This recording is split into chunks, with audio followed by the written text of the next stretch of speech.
So yeah, just Oh, introduce the podcast and who's here. That's all. Cool. when you're ready, Chris.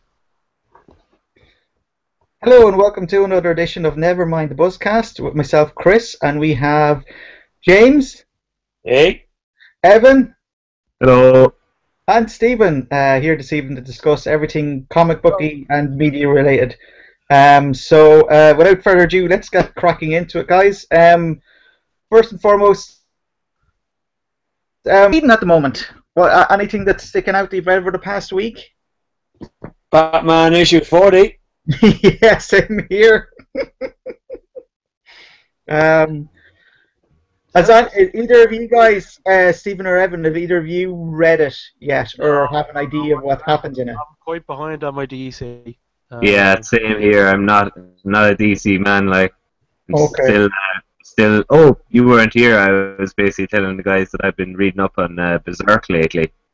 That's what I've been following up, and really liking it now. Cool. What's that? Give us a little bit of a breakdown on that. It's like a manga that started in the 80s. It's still going to this day.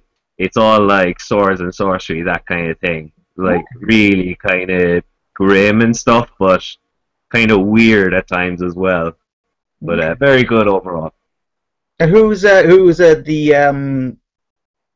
company that does that or? I don't know. It's Japanese company. Okay. Sounds like it I might don't be know who does. Alicia. Nintendo. Nintendo does Berserk. It's manga by a Mario. I'm not sure who publishes Look the at my English big one. eyes. I don't have the copy with me now. I'm not sure who publishes it, but Yeah. pretty good series. They obviously release them in volumes here, so I'm sure if anyone can find them, they can get them at any outlet that sells manga. I'd say. Okay. So that's your recommendation today, Berserk. My recommendation for the second week, yeah, but that's what I've been reading comic wise anyway. Okay. What about yourself, Stephen? Me and James will probably discuss Batman 40 for a moment or two, but what about yourself, Stephen? Well, I've been on the whole IDW Transformers tip again, with More Than Meets the Eye. As I've said before, it's kind of like this weird kind of comedy Star Trek version of Transformers, where they're all kind of like a dysfunctional family living on this starship on a weird little quest, and like there's some of the bots flying around the ship on hoverboards, and there's they've just gone through this whole thing where they had time travel, and one of them went back to try to kill Megatron before he was turned on. So it was their version of the old Hitler story, the Hitler time travel story. Or like Terminator meets Transformers, like. So would you go back and kill Hitler before he was born, like kind of the job, even though he's a baby, or Hitler is a baby. I don't think Megatron was ever a baby, was he? Before he was turned on, or he was a protoform or something like that. Like it's Ah, but but Who did that? that was James. I'm just like not buying it and going, this sounds like, BS. Well, either way, like they had to have a trial for the one that went back in time and almost ruined the time stream and created a completely different reality.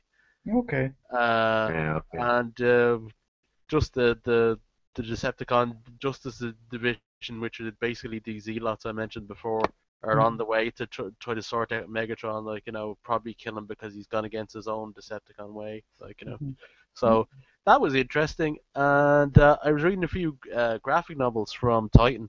There was one, It Came, is very funny. It's basically a takeoff of English B movies.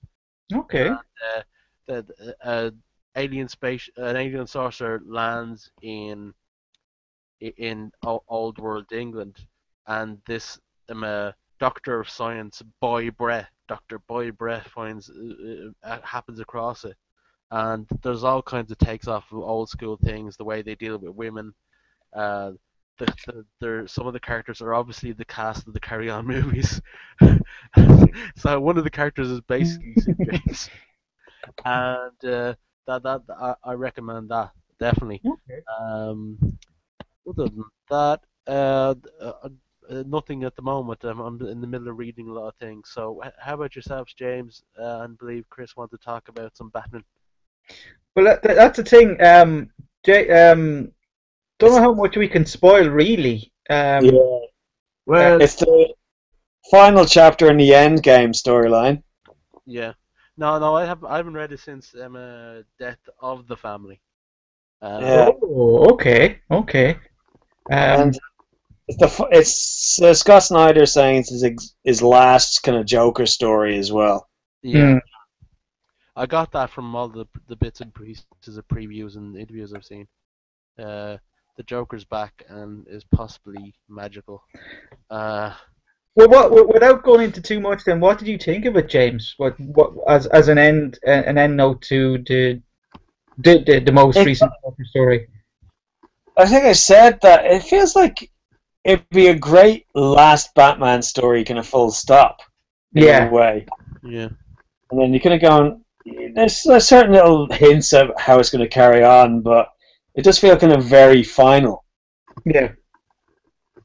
So I'm Yeah. very curious what's going to happen next. Yeah. But that Citizen Convergence nonsense is going to go all weird, and then because of it, they have a get out of jail kind of card as well to kind of do things. Is this going As to lead normal. into Bat-Tick, or is that a different part of the continuity? Or Who knows with that storyline? No, a direct follow on from what happens in this issue. Like on 2 days' time, Free Comic Book Day, you'll actually be able to read the next part of what's going to happen next. I think DC are bringing out a comic called Divergent, which will have some of that in it, so you'll know on Saturday who the new Batman will be. But with this issue myself, like I wrote a review of it, and it's on the website, and I was just really impressed by how it ended, and because it's been kind of grim, like you're trying to figure out how the hell is Batman going to defeat the Joker, because the Joker seems to be all just everywhere, and there's this myth that was being built around him now, and it all kind of turns that on its head, this issue. And as James said, it would make a perfect end to the Batman mythos in general. It would just cap everything. And one of the character, Alfred, makes a speech at the end that kind of sums everything up about it, which, yeah, even after reading it, I've never felt really that excited about just finishing a book before and I had to start reading it again. It was just, I'd recommend, even if you're just reading this issue, just to read it for the story and for the art. The art is absolutely brilliant, and you've got Batman and the Joker beating the tar out of each other. Absolute nothing held back. Just even Frank Miller would probably final fight sort of a thing. Say again, James? Even Frank Miller would probably be going, steady on, guys. This is a bit heavy. There's moments going, like, I'm not going to swear, but bleeping hell. But yeah, that's what I've been reading this week. That's the one that's stuck in my head. There's plenty of other stuff, but that's the one. You've been reading that? That kind of finished as well? What did? Grant Morrison's Multiversity. I picked it up, but I haven't finished it yet. I picked it up in my local comic book store yesterday, and I remarked that they do a point system where if you spend so much, you get points. And the way I was able to work it is that every issue of Multiversity, I was able to get it for free with my points. So I managed to get the entire collection without paying for any of it. That's genius, and I think it'll be even more kind of money well spent in a way, because it's a great read. I haven't read the last one. I'm very what was the one? Pax Americana? Was that the one? First time I read that, I was a bit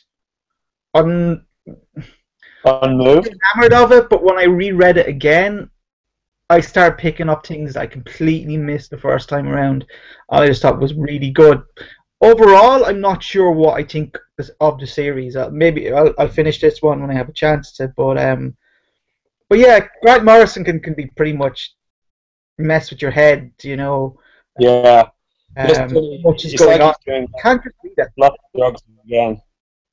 Yeah, you have to sit down and actually treat it like you're reading a book, not just flipping through the pages, casually reading the text. It's something you actually have to take it all in, you know. But reading it in one go, spending time with it, you'll see so much more how it flows together as one continuous narrative. Yeah. It looks disparate when you're reading it, but I think it all kind of seeps together quite well. Yeah. Well, I have them here, so I'm going. Once I finish it, I'll probably reread it. But the only thing I have read this week has been Batman. Oh, and I also collect the Marvel graphic novels every 2 weeks, and I read the old Fantastic Four issue, This Man, This Monster, about Grim the Thing. He becomes a man for a day, and that was actually pretty good for a comic that's 40 years old. It still packs a punch. So yeah, that's what I've been reading anyway. Now, Chris, on your comic book points, do you think you actually paid for multiversity in an alternate reality and got points for something else? No.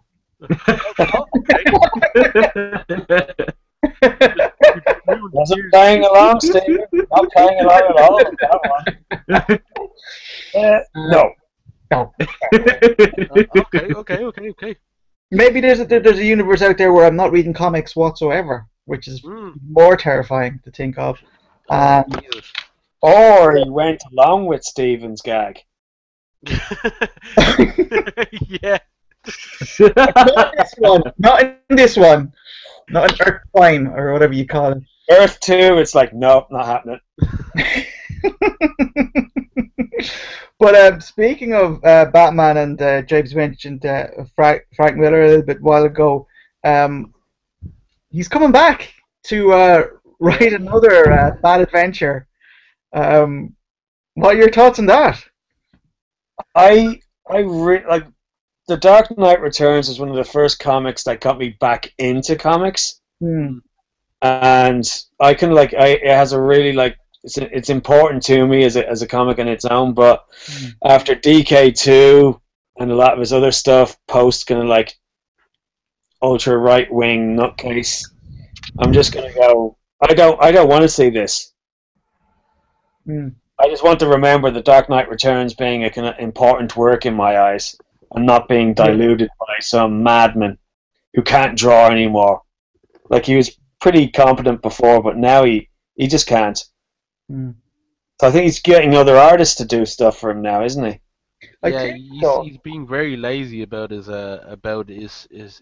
art, and everything's behind. Like how can you expect him to do a new series if he hasn't finished Aspar? All-Star Batman and Robin. Batman.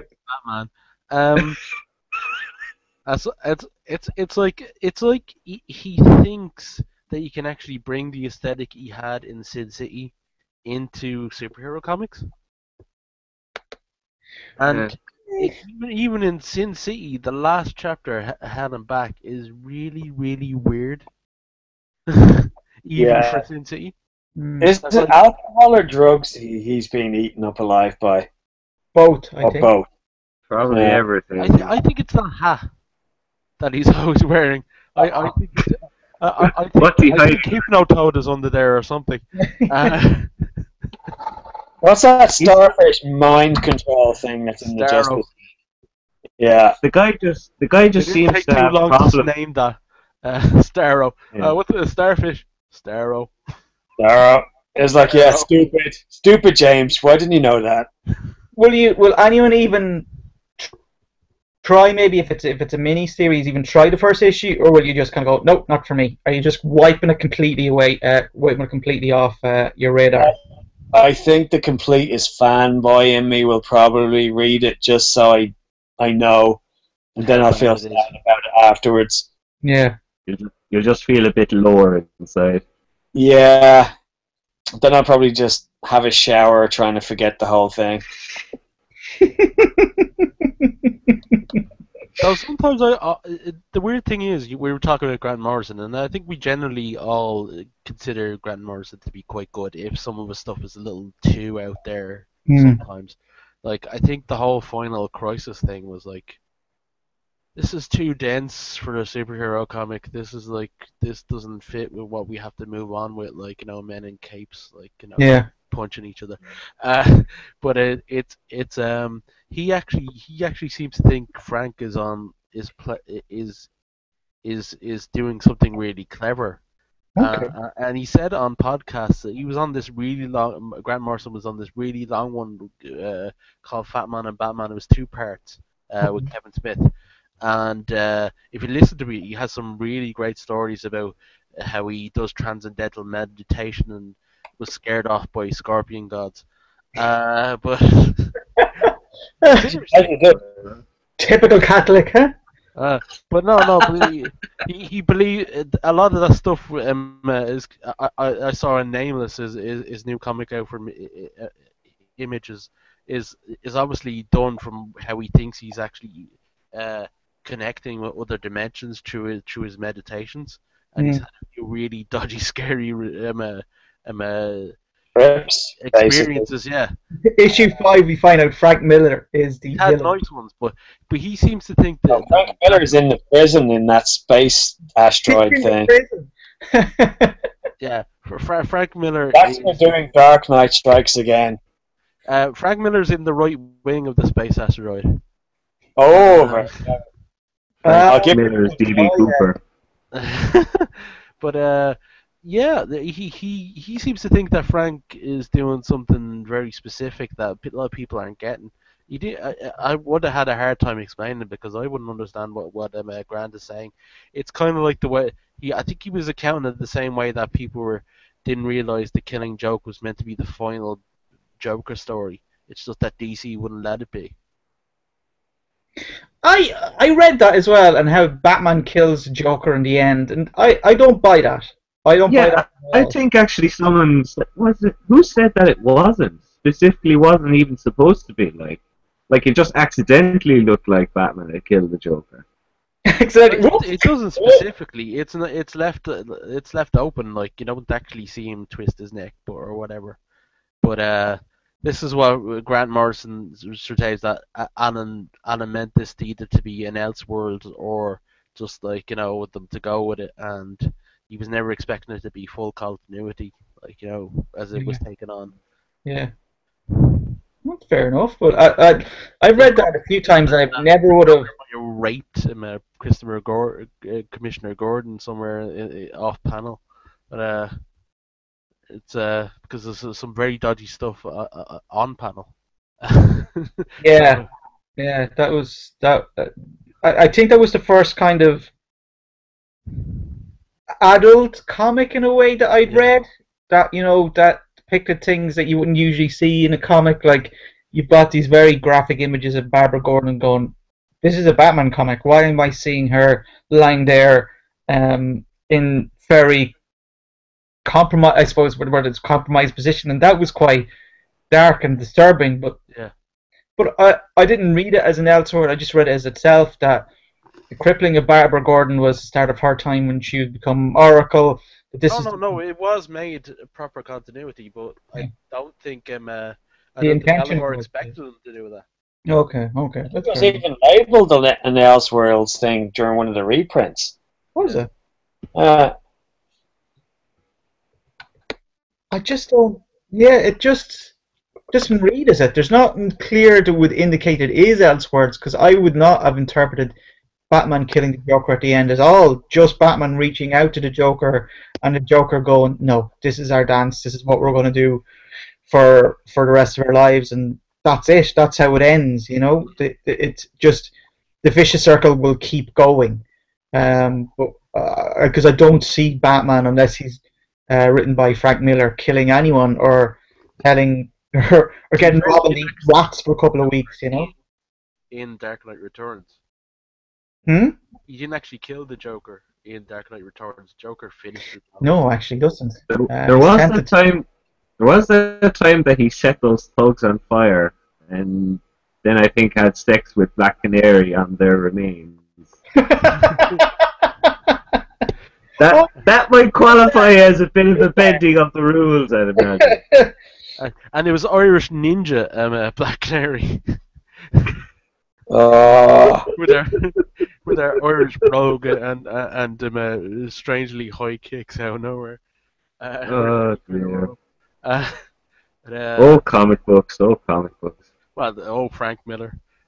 Frank Miller Roar. Yeah. And then basically, Holy Terror was meant to be Batman, but they wouldn't let him do that story with Batman. Yeah, I wonder why. Batman hates. Well, while we're on the subject of controversy, this whole Iceman thing that's come up recently, come out recently. Hey, as the poor joke that I just put out there stated. I did something similar last week. Have you heard about, like, there's been so many people, you know, chipping in, but one of the most oddest ones was Franklin Graham, the son of Christian minister Billy Graham, who has By the way, I always thought, was Billy Graham a wrestler before he was a minister?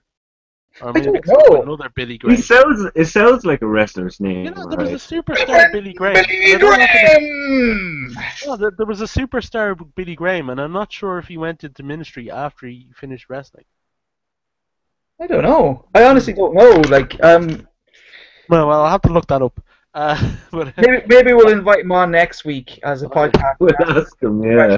Yeah, have a guest on, and here we have Franklin Graham. And we'll ask him what's he gonna do. I kind of find having a superhero character as gay, it just always feels as a bit kind of like attention grabbing for sales. Maybe he's just a cynic. Like I think it's admirable that they're trying to make, but like, you know, just having an established one. You know what? The first time they do it, maybe it is just a bit of an attention grab.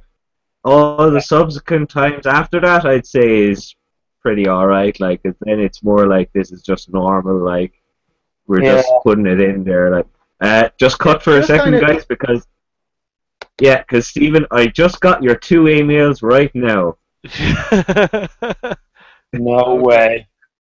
Just anyway, recut. Sorry, go on. What were you saying, Chris?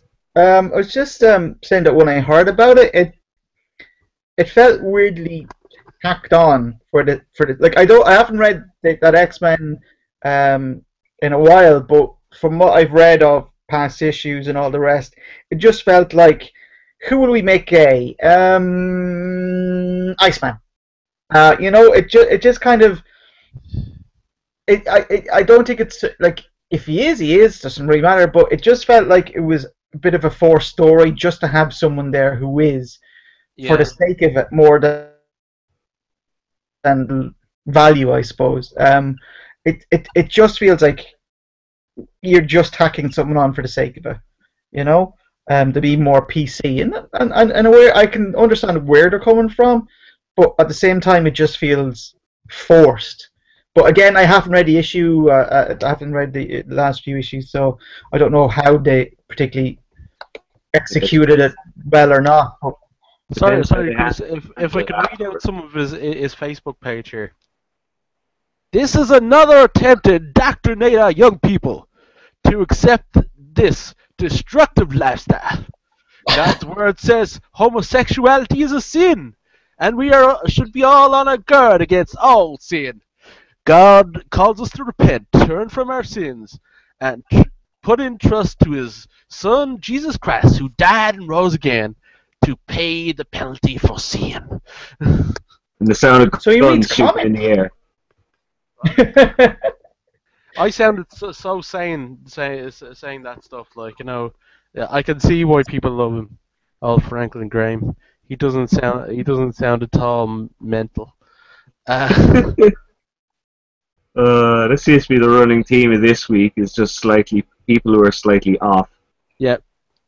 I'm filled with hate, and yeah, it's just unpleasant. Mm. Well, hate is a sin, James. You know. His So, son yeah, Jesus Christ died and rose again to pay the penalty for your hatred. Yeah, did you know? Yeah, obviously I didn't. Just I was nosing on a lot. I didn't know him personally. I've heard of him. Yeah, Jesus. It's like it's like Jesus never had to work with Google Hangouts. That's it.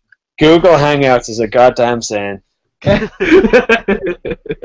Google Hangouts is dying Don't for hear his that sins. preacher giving out about Google Hangouts. Just fictitious kind of comic book characters being gay. Yeah, really. It's not a big thing, but like, you know, let us talk about a stupid little thing. One thing though, I think Bendis just wants to do a weird time travel thing with the way that, as far as we know, old Iceman are the one that's in, because it's the one that came from the past. Right. Okay. Is the one that's coming out as gay, not the one that's the present one. The one that came from the past, the teenage one. Yeah. In the present day, and the It seems other like one has never shown any. So maybe it's just a weird alternate reality thing they want to do. Is the older one? Is he not? It's kind of a weird way to tell a time travel story. Maybe. almost like they've baked in a way out in case fans kind of give out about it. So, oh yeah, it's only this time travel thing. Normal stuff. Okay, that could be seen as that way as well. Like, really. Maybe I'm being super cynical, but Secret Wars coming up. sorry. We got Secret Wars coming up, which can rewrite any of the characters at any given time. So if it finds if it's the case of the fan, you know, like So there's going to be a closet battle world, is what you're saying? yeah, because of Battle World. A closet battle world. Because he doesn't like North Star and his husband are just stuffed in there, like, you know. Call it Planet Narnia. So before we just kind of dwindle off into weird jokes, who hasn't seen Age of Ultron yet? We've all seen it, I think. You've all seen it. All right, cool. Yeah. Evan seen it? Yeah, but will we save this for last in case anyone listening hasn't seen it? Yeah. I tell you what, we'll leave the Arrow and Flash and some of the other slightly spoilery things to the end. Yeah. We do the game. Where will we go? Like, so the next thing I have here is the Joker image that was released during the week. Oh, you think? Ooh. Everyone loved it. Wait till they get a load of me. I have no opinion whatsoever. Obviously. I could almost buy it up until the damaged tattoo on his forehead. I was going, this is just so in your face, on your face. And it's like over your face. Yeah, there's a joke that like there's a cartoon somewhere and it's like he's in the tattoo artist and go, I just want to say I'm the Joker all over my body. But on the other side of it, it seems to be that it's a promo image and not actually how he's going to look. Yeah, they said most of the tattoos won't be there. It's a set Well, they won't be there anymore. No, because all the photographs for that promo image was being shown was that he was pretty much just like porcelain pale and looking kind of like freaky. Yeah. But yeah, it wasn't tatted and it up. wasn't even. Yeah, sorry, go on. He wasn't like being tatted up just for the promo image to kind of show the certain references to various Joker characters, mainly the killer. Yeah, and this is actually DC doing damage control because what happened was there was a video, an over-the-shoulder video of Jared Leto showing off Joker footage to another guy in a bar or something like that. Possibly. You think this is why we don't hear about Ebola anymore? They've just got all this Joker stuff to put out on the media. to I confuse us Yeah. from what wars we should be looking at. yeah, but You're starting to sound like Frank Miller now. No, I'm being left wing, extremist left wing, if anything. it does feel like Oh, there's a lot of people just ready to hate on what DC are doing, or not even DC, Warner, because but they're not helping yeah, because by putting out stupid promo pictures that aren't being messaged properly. Yeah. yeah, and Well, after not that, knowing their audience. didn't it was released and then they came back and said, "Oh, it's only a promo. It's not. This is not what the Joker's going to look like." But okay, then why did you release an image of the actor playing the Joker dressed up as the Joker, looking like the Joker, if it's going to be the Joker? They said it was a 75th anniversary pick, and then they couldn't message it properly, saying this is kind of like a visual represent or whatever. I have no idea what they were trying to do. Yeah, And in I other, The sentence you just know said, what they're trying to do. Chris, that sentence you just said could have ended with, like, with the Joker played over by the Steve Miller band. Yeah. yeah, in other news, DC No. in other news, DC airbrushing fees have skyrocketed.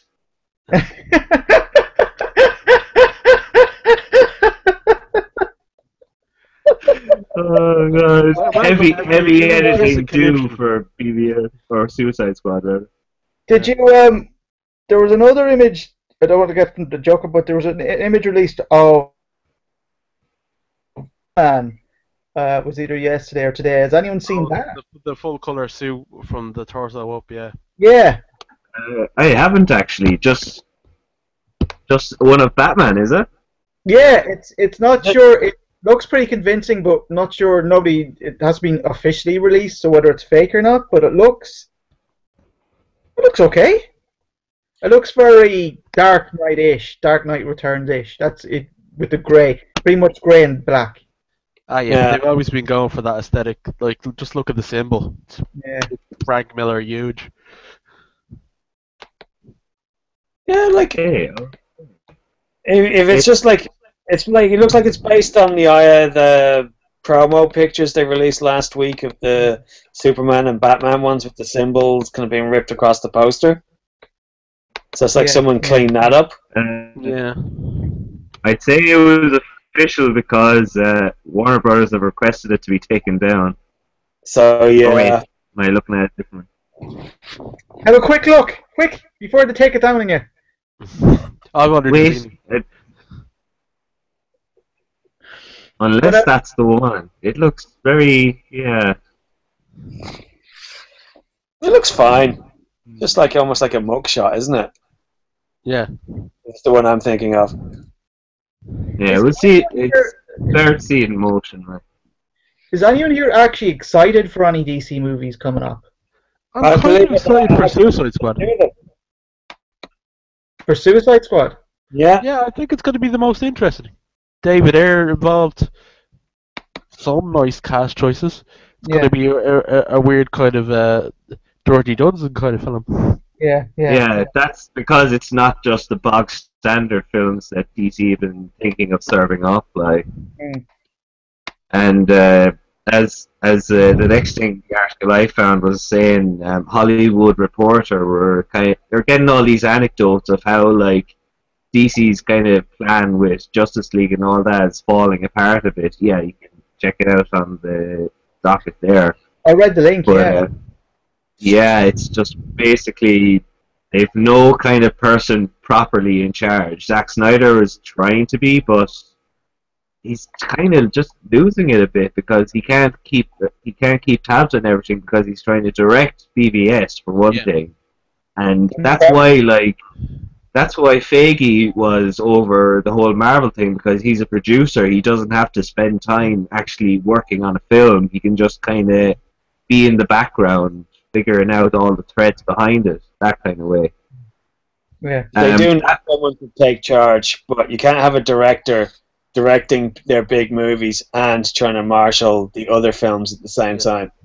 Exactly, and the most worrying part was the writer situation because they're basically bingoing off all their scripts because they're saying to the writers, yeah, send us in your scripts. We want scripts, and they can't just take any old script and maybe just tweak it until it's good. Like they're just saying, yeah, we don't know what script we want, but we'll know it when we see it.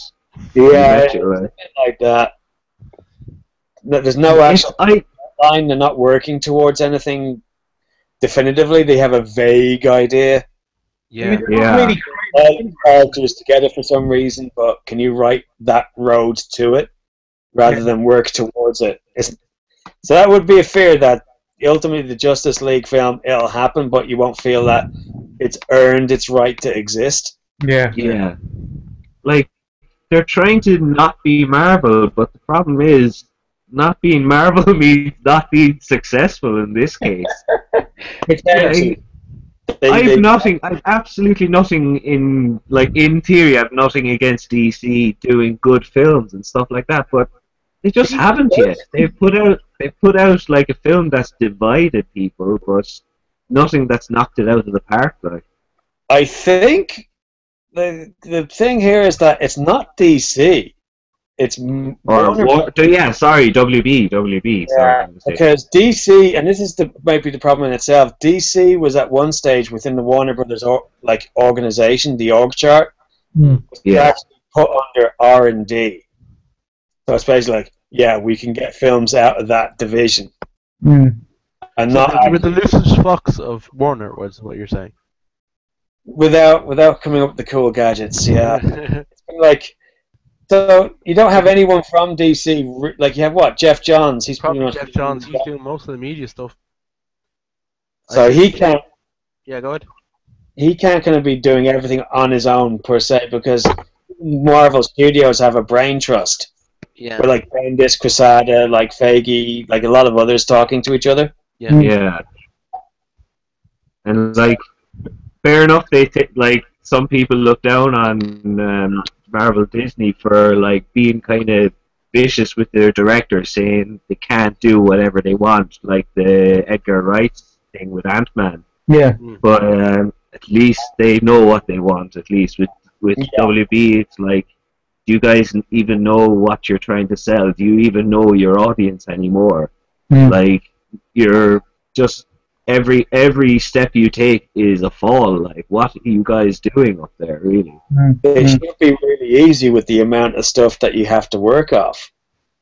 Yeah. Only one guy or a team of people saying, this is what should happen.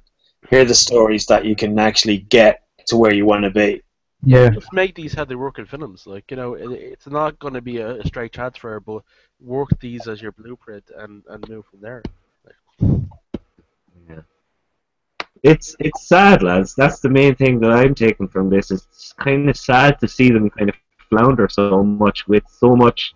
Like, I've never been a fan of Superman, honestly, but I loved the stories in the Justice League cartoons, and I imagine a lot of them came from the comics as well, and it's just sad to see them squandered so much.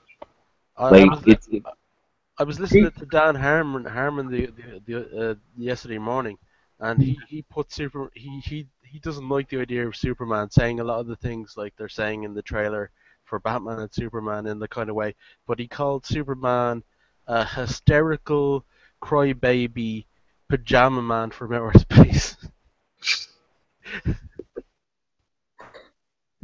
That's vicious. But I like Superman, but admittedly he's hard to write stories for because he's never going to feel human. Yeah. Aspire to, and if you can't work within that range, if some people can't write inspiring stories, they have to take everything down to human. That then you don't come up with a decent story. Like, so it takes a certain type of writer. Do you think with the DC movies coming up, do you think they'll all get made, or will it be a case of Suicide Squad, Batman versus Superman, see how they go? If they don't do well, you have to pull the plug on the others, or do you think it's too late to have to release a good chunk of these movies? I don't think they can reboot Batman again, like, in such a short space of time. Yeah. So look what happened to Sony with that, like, and Spider-Man's the most marketable superhero out there, and they just couldn't keep a film series about him afloat after a short space of time. Mm. Like maybe that's just all down to mismarketing. It might not even be the film's fault. They could be going in the right direction, but we just don't know because what we're being shown by marketing people who are separate to what the directors in the studio are doing. So if they're just like, like sorry, go on. had its problems, but I think ultimately I quite liked what they were trying to do. There's a lot of missteps, but it kind of tried to make him relevant. I kind of said it a lot of times, and he's a bygone era character, whereas Captain America is still a bygone era character that is just literally frozen and brought into the present day. It's a part of his character, yeah, and nobody is like that now. Well, does that not what makes Superman different? The fact that he's not like other people now. That's what I found about Man of Steel. Like, I was talking to someone yesterday, and I said, I prefer Superman Returns over Man of Steel. And Superman Returns was not a good film. Yeah. But the heart of it, the who he was and that, I know it's all, truth, justice, and the American way, but that's who Superman actually is, in whatever era he's portrayed in. And if you get away from that, if you get away from what the core of the character is, all you've got is this guy who's too afraid to do anything with these powers he's been given because he's been brought up by Kevin Costner to say, no, hide yourself from these people. But all the other incarnations of Superman, no matter where, even reading the newer stuff, he was always encouraged by his parents to do the right thing. And that was the hugest problem I had, is that there was no there was no feeling that Superman was doing things for the right reasons. He was doing them because he felt, I have to do these things. Not everything was forcing him into becoming this hero, as opposed to him going, you know what, I've got to do these things because this is the way my life is aiming towards. And I found a huge misstep with Man of Steel, and I don't even consider it, like, I don't even think of it anymore about a Superman film. My reference, the timeline, he's literally like put on that costume for about a day and a half. So I think he isn't quite the Superman we know. In the kind of he is learning with the morality he can show and be, and the whole no killing thing. I think that will be happening in the later movies. I don't mind the killing thing, because Superman 2, he kills the three Kryptonians, or he lets them die. It's not like there's no, like, those guys are dead at the end of Superman 2. There's no way they survived it. He turns them into humans, he drops them into a big chasm or whatever it is, they're dead. And that's part of it. There is times he's going to have to make choices that are difficult to make. So I know. It was the fact that he's not who I see Superman is. Superman is this character that has, from the 1940s onwards, been this beacon of human perfection, someone who has hope. And even if it's misguided, even if he's not there yet, it just feels like he doesn't have that. He's just backed into this corner where he has to do these things with his powers, as opposed to choosing to do these things. No matter how much the choices are made, it doesn't feel like he's making those choices himself, that everything's colliding against him. And that's what I felt from Man of Steel, that they didn't know who Superman was and decided to make a film about a guy who has these superpowers and happens to be wearing a Superman costume. That's, to me, he's not Superman to me at all, in any shape or form. Well, that might be why it's called Man of Steel, because he isn't Superman yet. Yeah. If you know what I mean. Yeah. And that's what they seem to be building towards. I think even Snyder was saying that in interviews, that he isn't Superman fully formed yet. Yeah. And it kind of makes sense when he's literally put on that outfit. And he is kind of like... He's made a lot. He makes a lot of bad decisions in that movie, and I think it might not be because the bad script writing, or it could be. But I think we just need to give the character more time to breathe. Well, I will go see Batman versus Superman. I'm not going to see it. no matter what the reviews say, it's good, bad, or indifferent, I'm going to go see it. And I will give it the benefit of the doubt because I do love the character. But from what I've seen from a full movie about him, it doesn't particularly give me too much hope. But again, I'll have to see what the next movie is. You can't judge a movie before it comes out. You can have an idea, but same with Anthony, I suppose, you know. But because sorry, my Guys, review No, it's okay. is over. I've gone to see films with brilliant marketing and they've been awful, and I've seen films with terrible marketing and they've been pretty good. Brilliant, yeah. So I think Well, ultimately it's opening day. We'll find out, and then we can go. Yeah, the marketing was reflecting of the product. Yeah. Yeah. So Actually, like, I'm actually kind of interested, funny enough. I suppose because I never really knew Superman that much growing up, I was never really into him, because the most interesting Superman I ever watched was in the Justice League cartoon when they went to an alternate dimension where Superman had turned into basically a dictator. I found that interesting. Although maybe it was because I was a kid at the time, it's the first time I saw a story like that. But who knows? Because I find it interesting that like a guy who comes to Earth. See, I haven't seen Man of Steel either, so I don't know about its tone or anything like that. But it is interesting to see a guy come to Earth and to become a god for some and like a villain for others. And yeah, we'll see how BDS plays out, really. Right, so because we've mentioned that we're going to keep to talk about Flash, Arrow, and Age of Ultron at the end of the podcast, let's go to the bit of the podcast where I have no idea what's going on. Games. Yeah. Yeah. Oh, what a week for games as well. Oh dear. James. Over How Konami stopped being a games company. Sorry, say that again. I didn't catch that.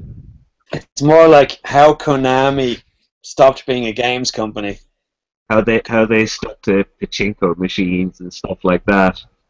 Yeah, it's like, computer Oh games, dear. not their thing anymore. Oh, Evan, Spanish people. What? Never mind.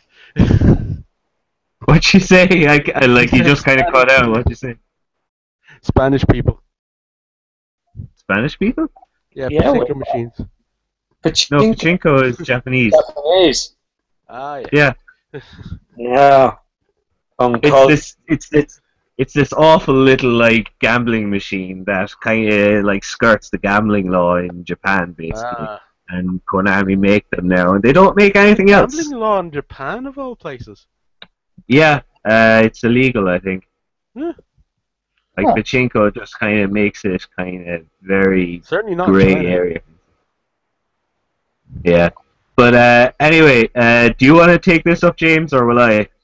We both kind of jump in. Like, so there's a feature for a game called which is like a level, and it's kind of like really scary and creepy that you could download on the PlayStation Network.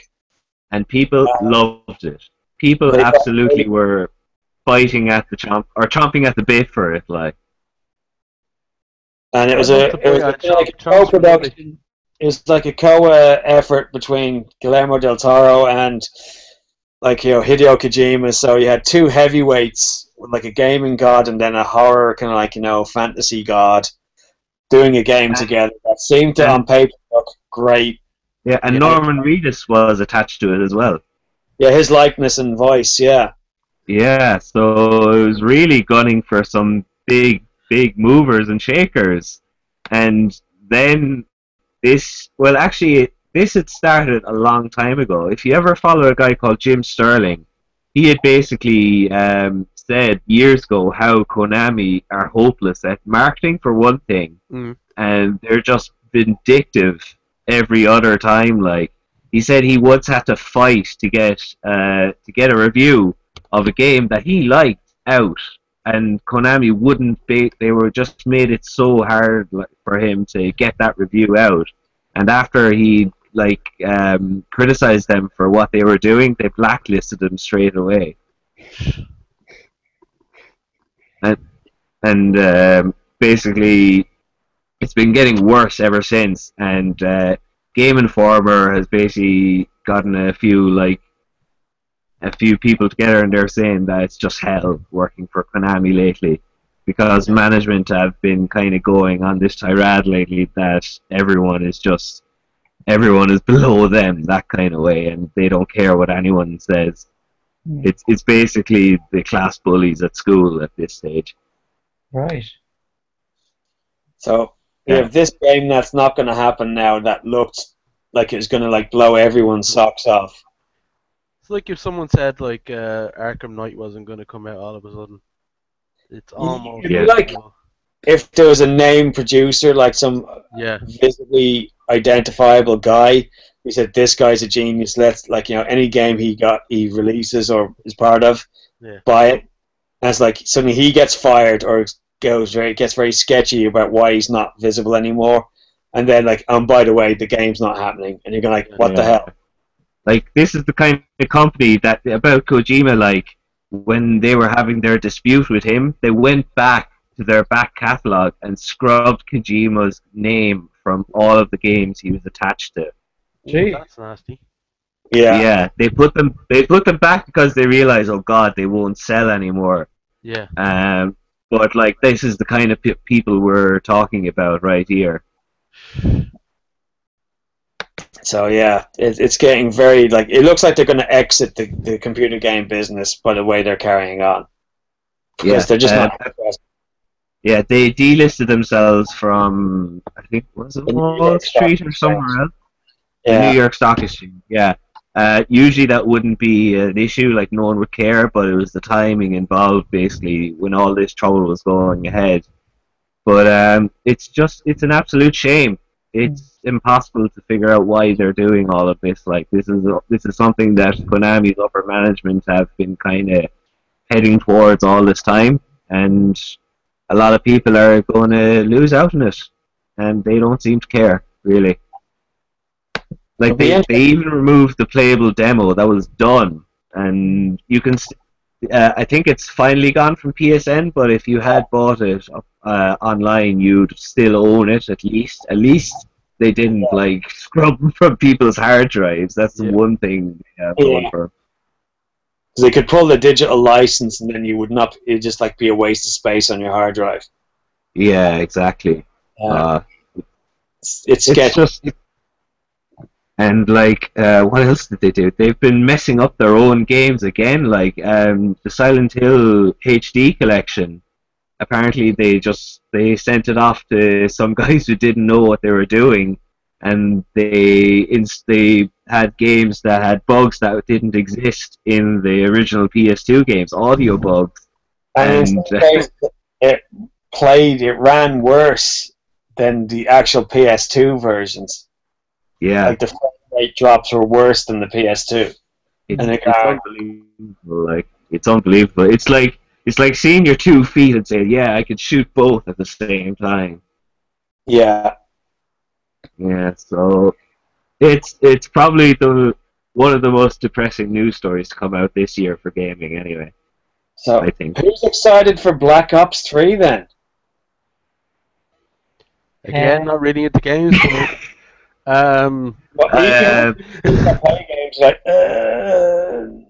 not me. Movies. I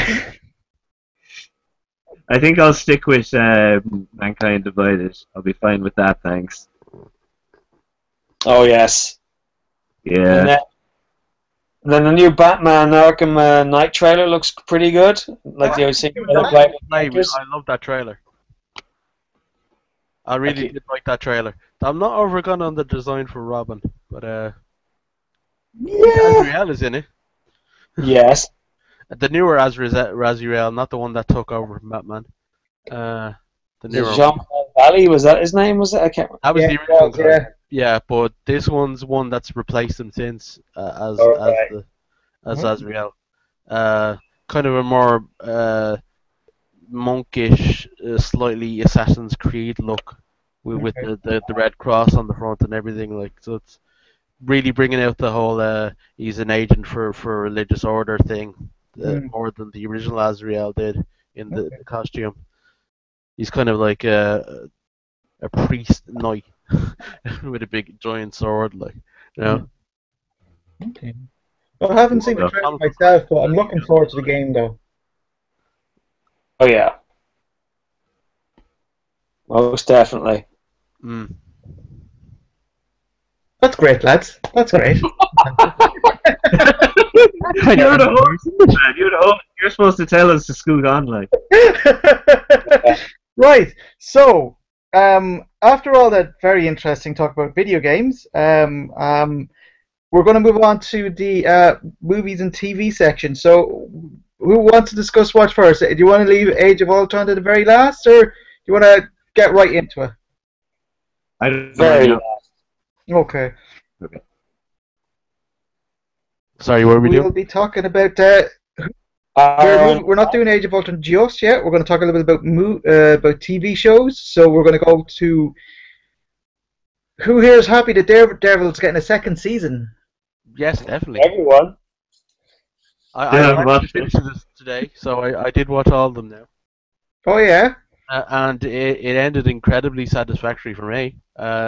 Yes. Even thematically, there's like a visual motif Yeah, that works so well, yeah, and you're gonna go, yeah, this show, someone's been taking care with it, and I Yeah. think now they're gonna get confident and gonna start doing some like really interesting stuff. That's what I can see coming out of that show. Yeah. I just hope that the new showrunners are people that worked on the fourth season, because it's not going to be. Yeah, they're kind of vets. They've all kind of like worked on Angel together and things like that. Yeah. But these showrunners are not the showrunners. Maybe not the team.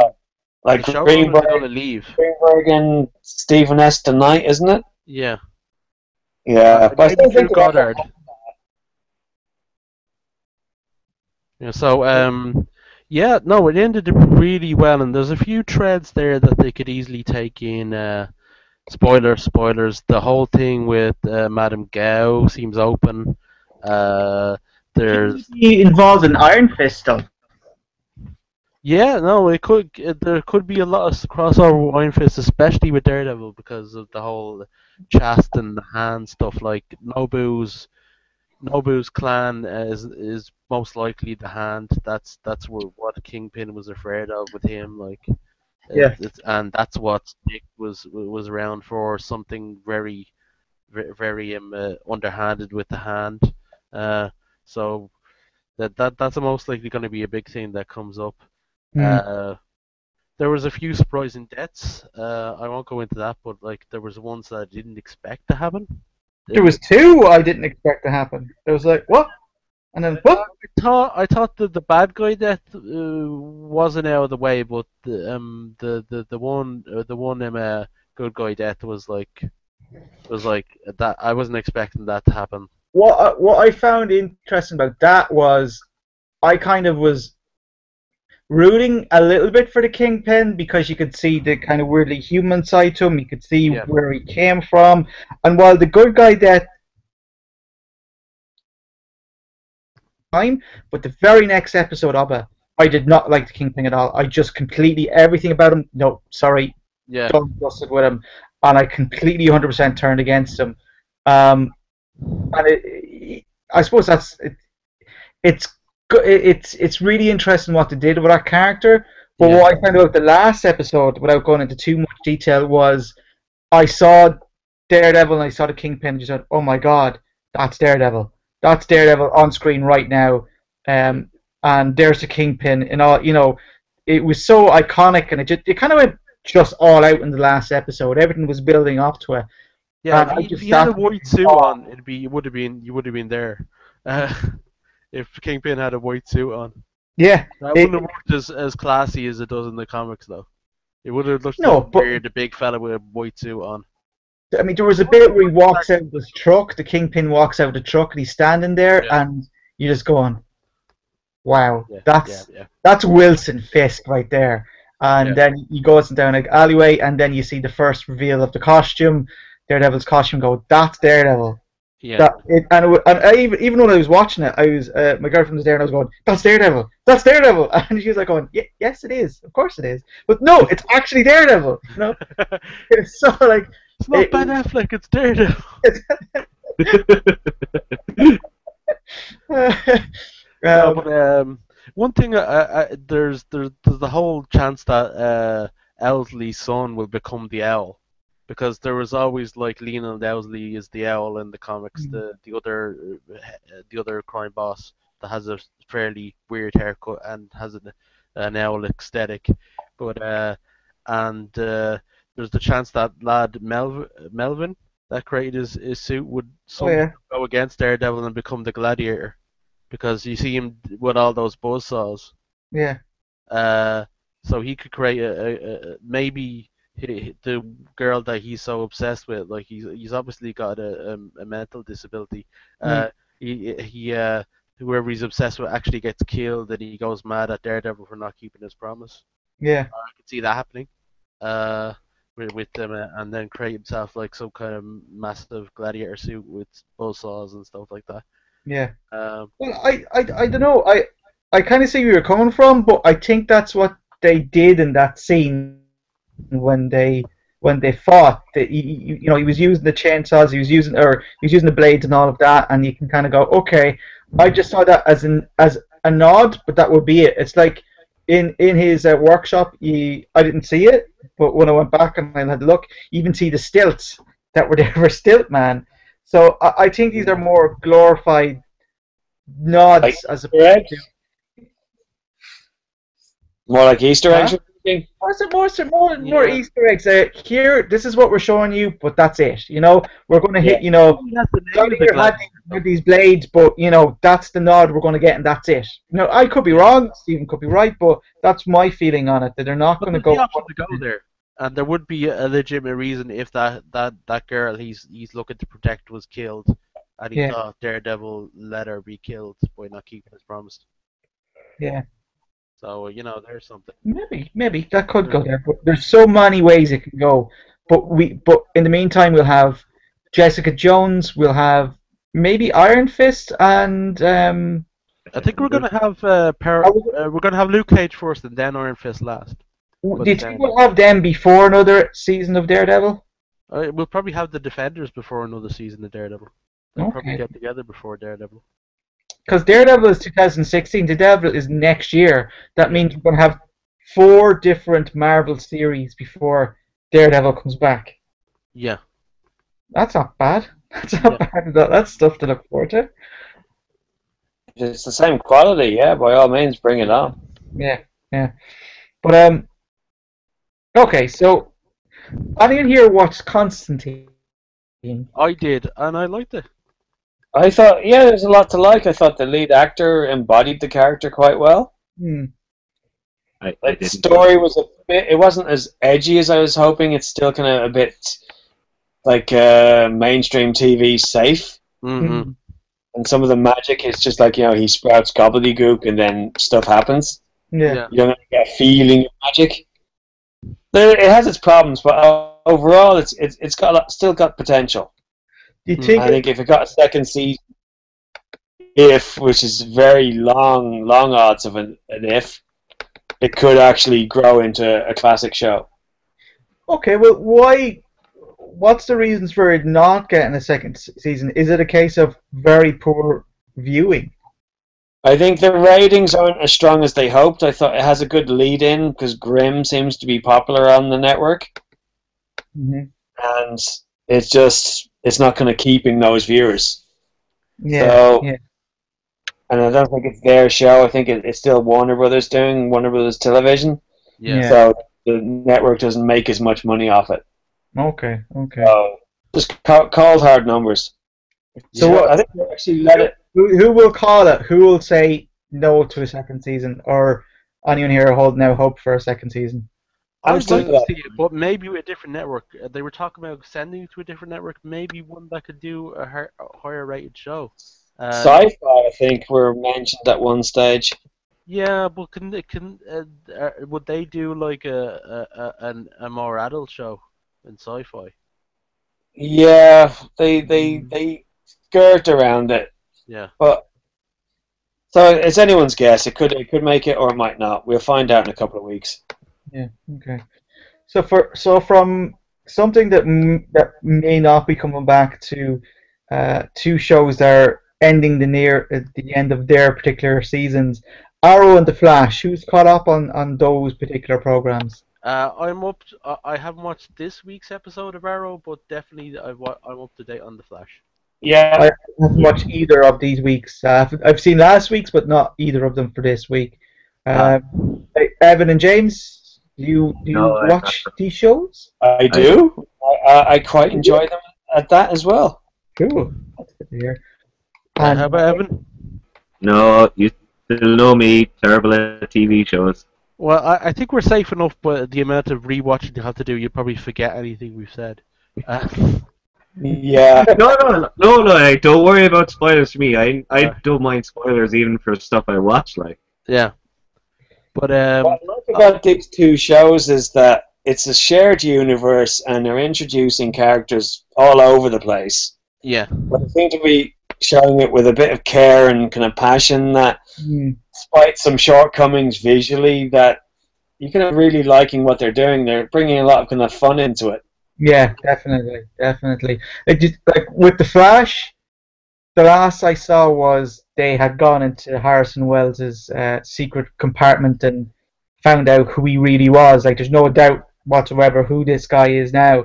the secret compartment, like his Mickey fit chamber. What? Yeah, no. Do you not have No good with words. Me no good with words. what? I don't know. Anyway, James, do you not have a special place under your stairs where you just get really upset and rage out like a Mickey fit chamber? That's Harrison Wells' Mickey fit chamber in there. This is the first I've ever heard of a Mickey fit. Now I'm a complete man. in all fairness, It's like you got a panic room when you got a Mickey fit chamber. I just generally blow up in wherever I need to blow up. If I'm gonna like lose the head, I'm just gonna go right. This is it. Well, it's not like the end of Hero Season 1 where you can regenerate back after you've blown up, after your brother's brought you into space. Oh, You need a Lord. Mickey fit chamber, preferably with some shielding and titanium or something. I'm gonna have to soundboard with some other friends going like, Mickey fit chamber. Does this Harrison term Wells actually. I hope to God in the very next episode, Harrison Wells goes, "I see you found my Mickey." Mickey fit chamber? My reverse Mickey Fit I chamber. hope the whole reason he's a bad guy is because he doesn't have a Mickey fit chamber. Oh yeah. You went back in time to find the proper Mickey fit chamber. They've outlawed This is my first Mickey fit chamber. Season 2. This is season 2. Write itself right now. Okay, let's talk about actual things in the show. So, Yeah. I haven't So seen that's the imminent showdown. But I need a drink. let's go in this. Like he seems like a comedy character, but he works on a level as well. And he kind of died already, but got what's the word? He's actually grown into a really likable character. He would have been like overly trying comic relief, like he was, but now it's actually more natural. Like some of the gags are working quite well. Yeah. And he that Black Canary guy's photograph with her. Yeah. That was brilliant. That was absolutely just. That's the first time I've seen that character smile as well, because even she was in on the fun of what was going on. Yeah. You know what I mean? Like Arrow, she's very serious and very conflicted and angsty and angry and never fun, if you know what I mean. Yeah. But in that episode, when Cisco met her, like, you know, she was in on it. She could see her kind of grinning a bit. There seemed to be a bit more spark to her. Yeah. No, that they have a tendency to bring their own bit of lightness into the Arrow show when they come on. And Yeah. the Canary cry, did they, as a kind of a choker? Yeah, well, like basically, you've as it Like comes a throat from her wipe throat, or it makes more sense. Like, Yeah. So yeah, they are kind of they're streamlining certain aspects and doing things a bit more right. And Adam Ray Palmer, like, you know, he's gonna be in his own show or part of a super team. Yeah. How confident that the producers are between those two shows that they're kind of trying out characters within their established shows, and if they seem to get any sort of traction, it's like, yeah, let's go with this. I just don't know why he bothers with that suit. Why didn't he just use his vegan powers? Yeah. I think you get confused with. I want Thomas. Be gone. I have to say, he's really likable in it as well. Like he's likable in everything I've seen him in. Brandon Routh. Yeah. Yeah, like I feel like he got short shrift. Yeah. He was in a Superman film that was deeply flawed. Yeah, and he was meant to be basically Christopher Reeve. Yeah. He wasn't able to make the part his own. Yeah, he was like channeling Reeve constantly by the Bryan Singer's wishes. Yeah, and in cutscenes you see him fall off a horse and everything. Oh, that's no. Oh, you're a bad man. Oh. Go into your Mickey Fit corner. Go into your Mickey chamber. Yep. Okay. The Mickey Fit chamber to you. So, sometimes I don't fit in my Mickey Fit chamber. That gives me a Mickey Fit. Okay.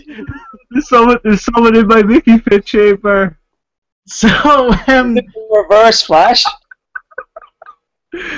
So if we can go back in time before this trip. Where do you think, right, with Arrow itself, like, can you see where it's heading for a season finale? Like, it's, you know, he's already fought Ra's al Ghul, he's now going to be the next Ra's al Ghul. Where does this season end? Does he break away from that, or does he just become who he's destined, in inverted commas, to become?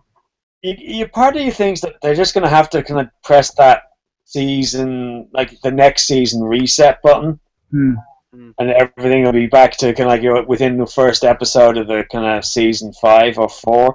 Yeah.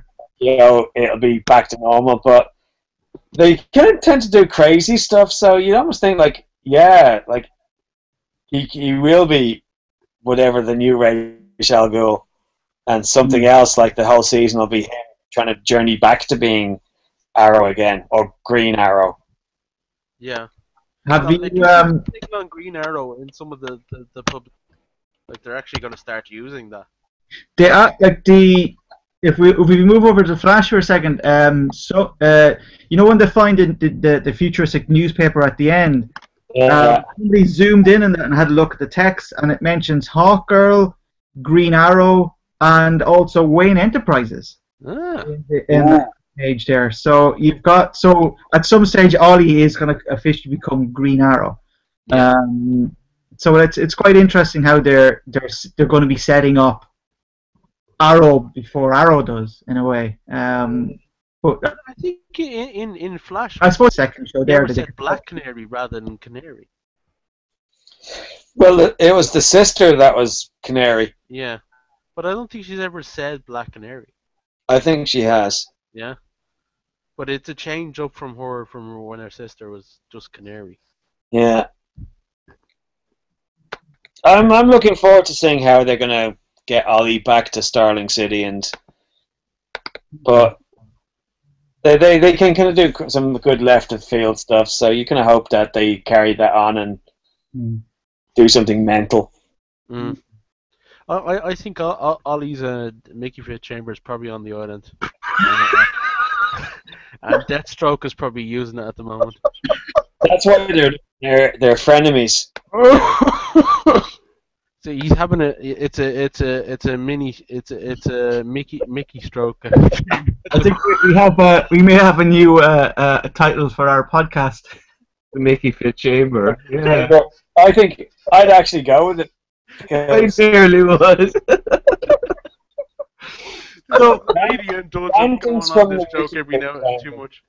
Keeping a little bit with DC. There's rumors of a Supergirl TV. No, it's on. It is a Supergirl TV show. Well, they're trailer-wise that they're apparently going to be a trailer released soon. Has anyone heard about that? No, No. yeah, No. but no, I put in the link, but it's we've seen pictures of her as Supergirl already, Hmm. and it's rumored that they're gonna bring her out for the upfronts in May for the channels. Like basically, they have this like kind of showcase of what they can put on as far as pilots and whatever. Yeah. And it is the people for even though it's a different channel, Hmm. they've done the deal how it's still within the Arrowverse. Okay. And it's Okay. still That'd there's be still nice. people behind Arrow and Flash that are behind Supergirl.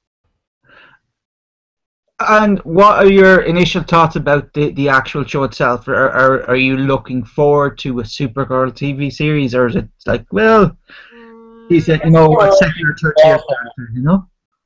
Too early to tell for me. I'd need to yeah, see at least some footage to get a feel of the tone, Yeah. even how it looks. It's a tricky character to begin with. Like Superman's tricky enough, and then like to do Supergirl, they're like, oh my gosh. Yeah. Yeah.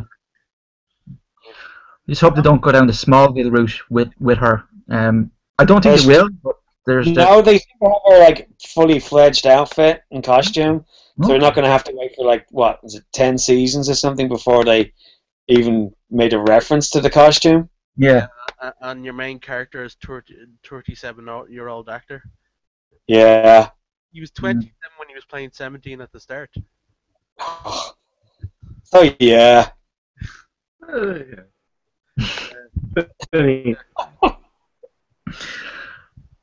So, That- moving on to our last piece, our last bit of the agenda there. How spoiler filled or not are we going to go for our Age of Ultron chat? I think full disclosure. I think. Yeah. Yeah. And Okay. Well, Quicksilver. Because we've left it to the last because so people who haven't like seen it don't have to hear this, so we can just like go all out of it. I reckon. Right. And if anyone gets upset, they can use Steven's Mickey Fit chamber. Yeah, there's too many people that In your chamber at the moment, is there? yeah, there's too many Yeah. people in there. It's really crowded. Yeah, that's why. Bells. We'll just go around and we'll get initial reactions first, and then we'll have a general chit chat about it. So, seeing as James's face is the one that's appearing on my screen, we'll go with yourself first, James. What was your initial reactions to the movie? I quite enjoyed it.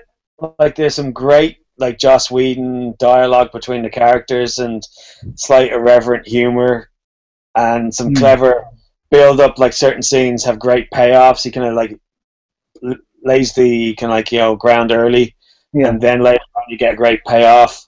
But there's a lot of I have a lot of kind of problems with it in a way as a movie because it feels like The Last Act is essentially a retread of the previous Avengers. I agree. Yeah, like, it's the weakest part of the film is the last battle, so to speak. Kind of like faceless enemy hordes, the great like battle scenes. Then it even had the almost the cheek to go certain critiques of say the previous Avengers movie with like say what about the population of the city, and they have and this time we'll evacuate everyone. Well, in fairness, they did that in the first. Oh yeah, like let's just let you finish off because this is just first impressions before we go. Yeah. Then you can pick apart my picking apart bits and it'll be fine. Yeah, it'd be great. Yeah, it'd be grand. And so yeah, like it kind of like it just felt like I've kind of seen this before. It didn't have the kind of same. It didn't feel as well earned as like the original movie. Like that had like a lot of like work towards it. Just kind of like they're all there together. There's a relationship as well that came out of nowhere, and you're kind of like I'm not sure if I'm buying this. Like the two actors do their best, and the effects guys do their best as well. But you're kind of going, I'm not feeling this. But there's some great. There's a lot to love about the movie. Okay. Right. Well, Stephen, let's get. Sorry, James. There you go. What's your thoughts on it? I really enjoyed it. As James I think said earlier, big popcorn movie. I could see what you're saying about the final act. It seems to be a thing with the Marvel movies. There's a very a very there's a very I'm looking for the word here. It's like a template, formula or a template. Yeah, formula for the way they go, and nothing shows more than in the last 20 minutes, the usual big end battle. It all pretty much goes the same beats.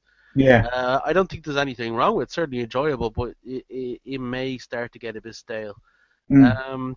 I did like how well they focused on all the characters. It was nicely balanced, like, and they reprieved Hawkeye very well. Like his poor showing in the first movie is he's pretty much the best character in it, if not the one that brings everybody the best out in all the other characters. Yeah. And I did like Ultron. I thought they did James Spader did a great job of being charming, and then alternately petulant and like a child. Yeah, Yeah, so I thought that was good. And there was nice unexpected death near the end. But considering that the character is being used in the other major franchise, maybe it was a clever idea to get rid of him. yeah, because they could never outdo that scene that Quicksilver had in the X-Men films. Sure. Yeah. They could never As we're outdo going spoilers, we might as well say it was the fast guy. that. It was the one Silvery that- grey hair. Yeah, That was Kick-Ass, wasn't it? yeah. He Yeah. had the same guy that played Yeah. Kick-Ass. With his rapidly fluctuating Eastern European accent. Yeah. But yeah, I think your one, the Olsen, Elizabeth Olsen was saying like she doesn't have to worry about stunt doubles because all she's doing is like waving her hands around and shooting invisible shit, like Yeah. invisible stuff. But it's like they Powers were a bit ill-defined. She seemed to do whatever she wanted at will, almost. Yeah, Yeah. because she's actually pretty Yeah. powerful in the comics, isn't she? Yeah, they had to pull her back and make it not. Some of it is actually based on magic because she learned magic through various characters. So it's not only the mutant ability hex bolts. It's like that change probabilities and Yeah. telekinesis or whatever. But it's a bit magic as well. So it's like, so you can't have that in a character that they don't want to introduce magic until Doctor Strange. So. Yeah. Well, Evan, onto yourself. What were your thoughts? Yeah. Loved Ultron, for one thing. I think he was probably the most well-realized villain we've had so far, I would think. Maybe, well, Loki's kind of in and out of being a villain, so Yeah. I tie them both. I actually had a lot more problems with the first Avengers, believe it or not. Okay. Yeah, yeah, I know. I'm not saying this film was amazing, but I think it fixed up a lot of stuff that I had problems with in the first one. Okay. I thought the dialogue wasn't, well, it still had its moments, but it wasn't quite as forced as I felt in one. I thought, yeah, you're absolutely right though. The final action scene was kind of just perfunctory, really. There's some really cool moments now and again, but like the final action scene had nothing compared to the Hulk v Iron Man fight. I feel I loved that fight. Yeah, that was pretty good. I did like Yeah, how the Hulkbuster satellite was called Veronica, Yeah, Yeah. as opposed to Betty. yeah, interesting. All right. That's what, Friday? Let's talk about Friday. Yeah, his girl Friday. It's Yeah, what's her name? Katie Condon or something like that? Iron Man. Jerry Condon. She's from Turles. Like, are you sure? Totally. Yeah, she's from Turles. I couldn't believe it myself. I was with my friends in the cinema and we were listening to her voice and we're like, wait a second, that doesn't sound right. She doesn't sound American. What's going on? Yeah. And then she starts speaking again, and my other friend just basically described it as the leprechaun accent because she laid it on quite thick. Yeah. Like, we're all like, holy shit, holy moly, that was quite an Irish accent. But yeah, that was kind of crazy. Hmm. And I was kind of surprised that Thomas Kretschmann's character didn't get much more to do. I thought he was going to be set up as a major villain, like the guy with the monocle. Floating around now, isn't he? Yeah. Sorry? He's still kind of floating. No, he got captured. No, he got killed by Ultron. Yeah. He got killed, yeah. Bernard Strucker. Yeah, he did, like, for a major villain in the Marvel Comics universe, he was, like, at the start, gone. Yeah. Yeah, Yeah. very, very strange. Unless he comes back, which is very possible, let's be honest. Like, Yeah. yeah. Also, they had that thing about saving civilians in the first one, but they definitely did place a lot more Emphasis. emphasis on it. I think because of Man of Steel, probably they're kind of saying, yeah, we really care about the people in our films. Like we're not that like sociopathic or anything like that. But yeah, as for the Hulk and Black Widow romance, yeah, it's a bit out of the blue. Like, For a while, I kind of thought that she was weirdly kind of initiating that romance to keep a control on the Hulk. That's what my initial reaction was, and then I went, no, she actually likes him. actually digs him. Yeah. Well, in fairness, Mark Ruffalo is not a bad looking guy. And he's got a fine head of hair. Fine head of hair. yeah, fine head of hair. That's from it. Andy Serkis, that was kind of out of nowhere, I suppose. Yeah. Some funny moments. Yeah, just before we go on, did Andy Serkis' character die? No. No, he just got his hand chopped off, and that's No, part of because the he character Just in the comics. yeah. He's a villain for the Black Panther. Oh yeah, fair enough. They Yeah. name checked the country as well. Yeah, I was wondering. I was corrected on that. I thought they were actually fighting in Wakanda, the Hulk and Iron Man, but apparently they weren't. It was name checked. That's all. Yeah. Yeah. Okay. Yeah. Yeah, that's but yeah, he's a major villain in Black Panther, and I think that he just cut his arm off, and that's it. Yeah. Yeah. Yeah. I was like, where'd he The go? character has like a gun arm, so it makes sense. Like it's kind of. Oh, okay. Fair enough. If I was going to say it did a better job of it, but it kind of still had the same problems that Iron Man 2 had by servicing other Marvel movies. Yeah. There was a lot of setup for Infinity War and Black Panther. And Thor. Looks like there's a big one for Thor in And that movie. Thor Ragnarok. Yeah, you're right. One little thing that surprised me is the first Marvel movie that didn't, like, I know it had a little add-on at the end of the movie, but that seemed like if they had taken that bit out or not, it wouldn't really made much of a difference. It felt if you're gonna put a little add-on at the end, make it something that would be like, ooh, that's interesting.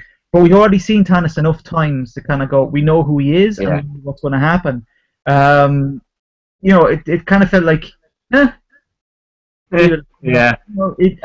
Was that the only post-credit sequence? I didn't stay until the very end. Now. They didn't do a fully post-credit sequence. They just. Oh, I'd say that annoyed so many people. Oh, they were saying all yeah. Sorry, when I went last night, one of the lads I went with, he had already seen it, and he had read that there was no end credit sequence, but he still sat through just to make sure. They went, no. Yeah, okay, fair enough. Yeah, just bring your own shawarma. What? That's what people should do when they go see an Avengers film. Just bring shawarma into the cinema. What do you guys think of Paul Bettany as Vision? Weird. First time I've seen him act in a while.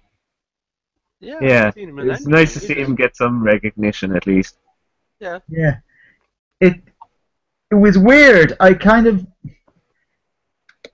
liked the design of him, but there was times where it's like, that's clearly a man in a suit, like with the eyes and the teeth. I know that's what the Vision looked like, but it was just I know you've got a man, a fucking a Hulk in there, and you've got Ultron, but it felt strange just watching him. It wasn't a bad thing, but it took Yeah, me used to the design, the aesthetic of the character. yeah. It's so weird because Ultron was kind of so human-like, isn't it? It's probably some of Yeah. the most human-like CGI I've seen in a long time, which is strange because obviously it's Ultron.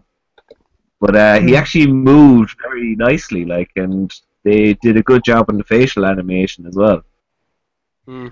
Yeah, Ultron has That's a why. lot more sass than I expected him to have. Sorry, what you say? I said Ultron a lot more sass than I expected him to have. From the trailers, he's this big, Yeah, menacing, but he's actually quite funny in a lot of ways too. Yeah. yeah, and he actually when he gives out when Hulk comes back to take him from the ship, and he just says, "Oh, for the love of God!" yeah. That was so human though as well. He's like, he's there crawling away into his little hole. Mm. Yeah, and that was really sad when he just goes up to and Vision is there. You can almost imagine him shaking a bit. It's so weird. Yeah. Yeah. Now that was a strange thing. Like, it seemed to be almost like a little contrite plot device where Ultron, when he kind of comes into being, and then immediately takes out Jarvis. Yeah. Yeah. And then Jarvis somehow has this magic escape plan, but it's even mentioned that he's going to cut off access to what he. So if Jarvis was that much together, how would he even? He'd easily be able to squash bloody Ultron. Mm. Hmm. You know what I Yeah. mean? I just Yeah. with the actual creation of Ultron, he just kind of almost came fully formed. It was, we're just going to go down to this party here, cool, and all of a sudden Ultron just appears out of nowhere, and the evolution of him happens very quickly. Yeah, I haven't read the comic of where he's formed. Is there many differences? I know it had something to do with Extremis armor, didn't it?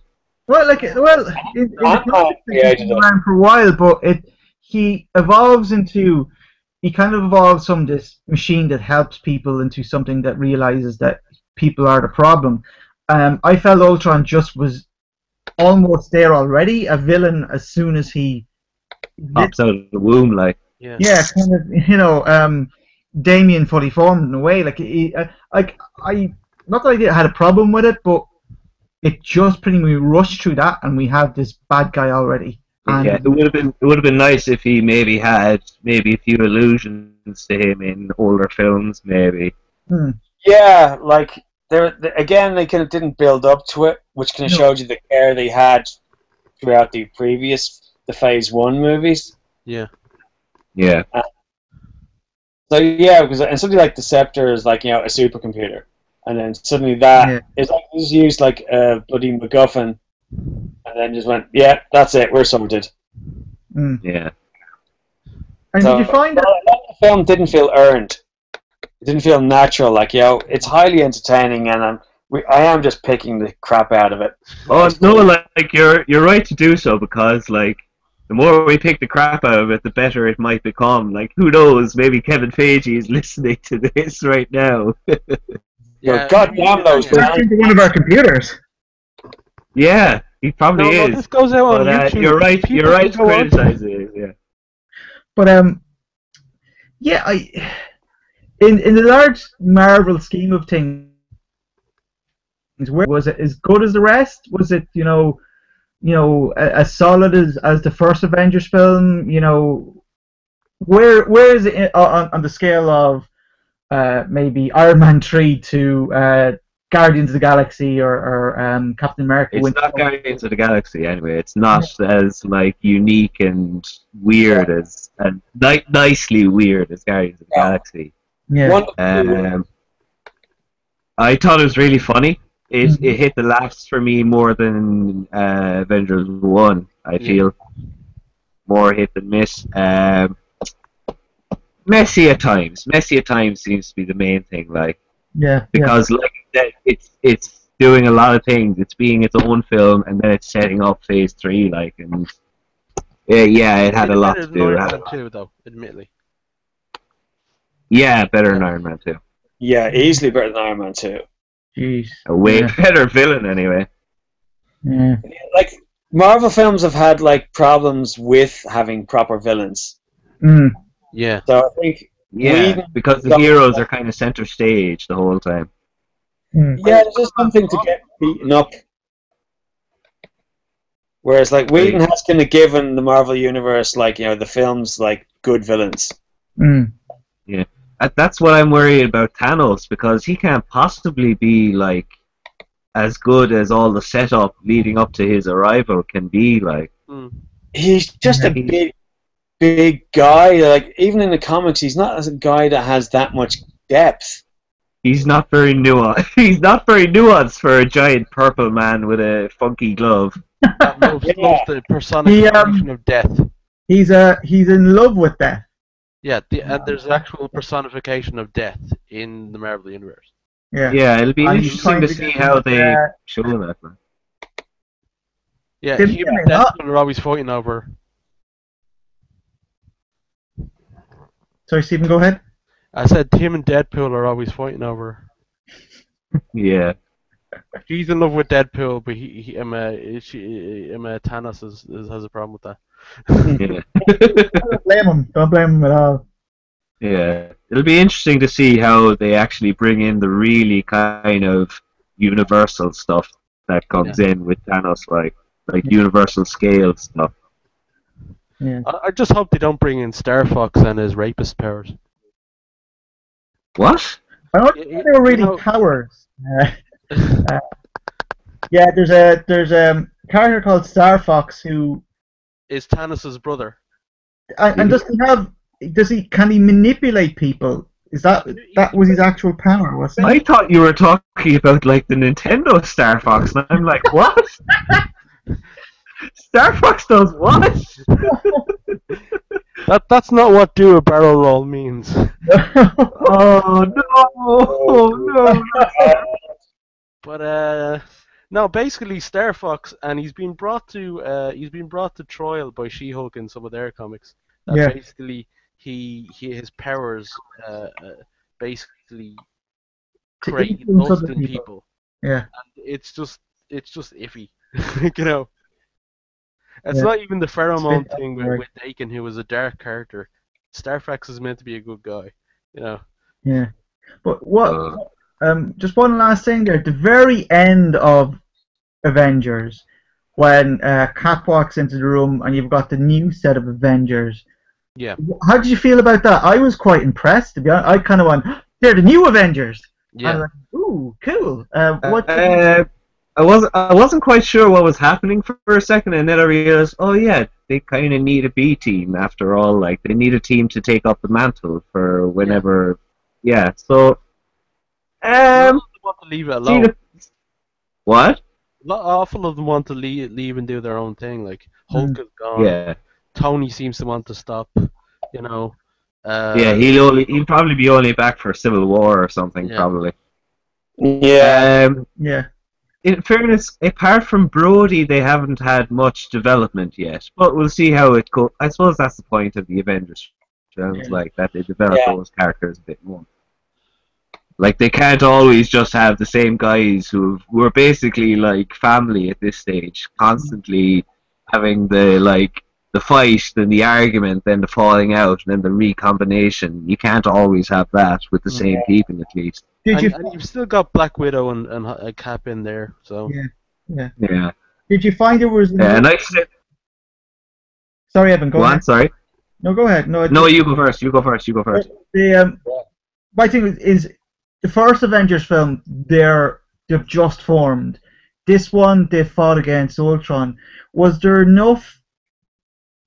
Like it's only been 2 films, so was there enough for the team to do before it's disbanded? You know, they fought Loki, they fought Ultron, then they decided to go their separate ways. Did you feel that was enough for a new Avengers team to then come along, or would you have liked to kind of go, well, maybe they should spend more time on adventures before going their separate ways? It seems a sense that they did have an awful lot of hunting down Hydra and trying to find that scepter in between films. Okay. Yeah. It was pretty heavily suggested that they were forming their team even more in between the film. Like there was an awful lot of talk in the start about about them was hunting down. Is this the last one, and we finally found the scepter? Like, Okay. so they've gone through a lot of arms dealers and Hydra bases, and had adventures that we haven't seen. Okay. Yeah. Fair enough. What the one thing is, well, you brought Go up with that. about I can Hawkeye. Mhm. Yeah, the thing about Hawkeye for this film is that he's the most useful character in this film because he was the most useless character in the last film. Mm. Yeah. Because if he hadn't been brainwashed in the last film, he wouldn't have been able to help everyone else in this film. Yeah.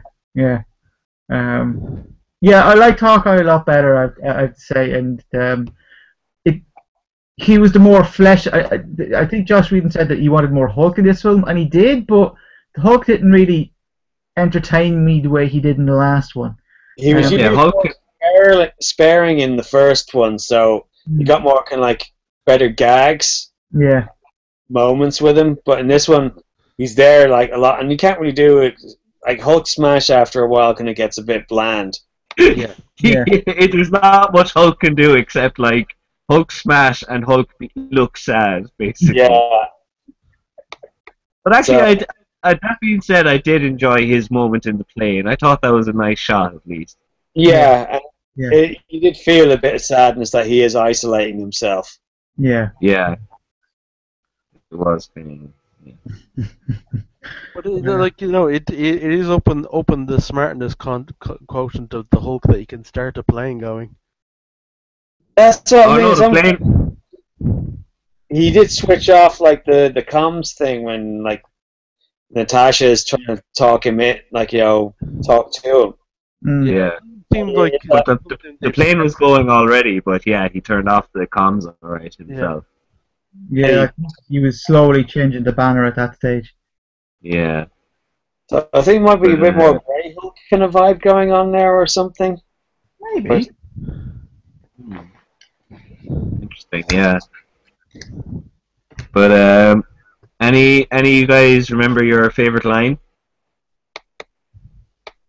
I think my favorite bit was when Hawkeye was talking about possibly putting an arrow in Quicksilver's back. And they're like, nobody know anything. Nobody know. We're missing that poor little bastard. Yeah.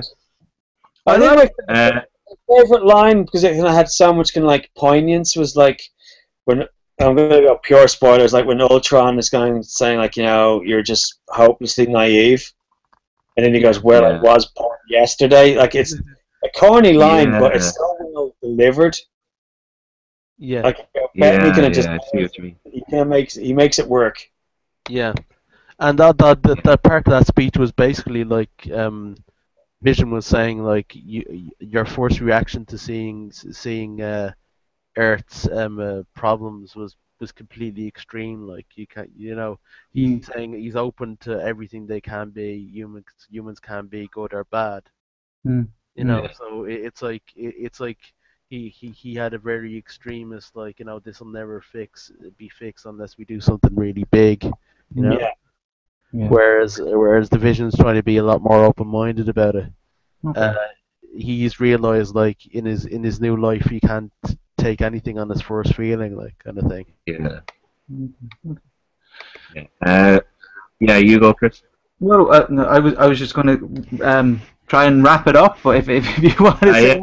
just this is quick. This is my favorite line was at the start when Tony goes in, the guys are shooting up the place, and he says, "Guys, stop. Let's talk. We need to talk." He shoots everyone. And he says, "Great talk, guys," and just the mook just goes, "No, it wasn't." Yeah, that was good. All right, that's me. Okay, that's good. For me, just to fit before finishing up, I don't remember a favorite line, but I do remember Hawkeye's speech about you walk out that door and you become an Avenger. I thought that was quite a nice moment to have. And then Scarlet Witch walks out and does her thing. That was the moment that sticks out for me. But yeah, no, a good film. It had its flaws, but enjoyable nonetheless. Very enjoyable. One last point, Chris. There was a bit on the internet, a picture on the internet where it does that. If you walk out that door, you become an adventure, and you see Spider-Man come from the back and run out. And running out the. Oh Lord. Anyway, Thanks very much for that, Stephen. So, on that note, we'll bring this session of the podcast to a close. So, I'd just like to thank. Podcast. Huh? Mickey Fitzchamber. No, we're not gonna go. Bye, everybody. Goodbye, Stephen. End. So, I'd like to thank Evan, James, and. On never mind the Buzzcast, and I hope you enjoyed it, and hope Kevin Feige has indeed been listening and taken our days on board. Okay, have a good evening. Take care, guys. Hello. Bye. Bye. Yeah. Okay. Well, we'll just stop it there, really. Yeah. I'll stop broadcast, but you can still talk.